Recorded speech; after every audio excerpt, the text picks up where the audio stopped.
कराड शहरामधलं जे holistic health centre जे आहे शिंदेमाया या ठिकाणी, त्या बाबतीत उपसंचालकापासून ते पाक आरोग्यमंत्र्यापर्यंत त्या हॉस्पिटल संदर्भात भीमशक्ती सामाजिक संघटनेच्या वतीनं आपण तक्रार दिलेली आहे। हे हॉस्पिटल बॉम्बे नर्सिंग ॲक्टप्रमाणे जे मान्यता मिळाली आहे त्याच्याबद्दल आमचं दुमत नाही, तर त्या ठिकाणी जे औषध उपचार केलेले जातात त्याच्या बाबतीत नागरिकांच्या संघटनेच्या विविध संघटनेच्या तक्रारी आहेत।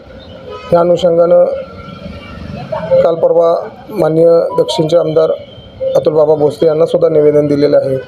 सर्व महसूल प्रशासन पोलीस वर्गामध्ये सुद्धा निवेदन दिलेलं आहे, पण या हॉस्पिटलला कोणाचा बरदास्त आहे हेच तपासणं गरजेचं आहे। परंतु भीमशक्ती सामाजिक संघटनेच्या वतीनं ह्या संदर्भात आम्ही इशारा दिला आहे की सदरचं हॉस्पिटल हे तत्काळ बंद करावं, आणि त्यातून आपल्याकडून तर कारवाई नाही झाली तर आम्ही उपजिल्हा रुग्णालयाला सुद्धा काल भेट दिलेली आहे। त्या अनुषंगाने सातारा जिल्ह्याच्या रुग्णालयासमोर आम्ही आत्मदहनाचा उपोषणाचा इशारा दिला आहे, एवढंच सांगू इच्छितो।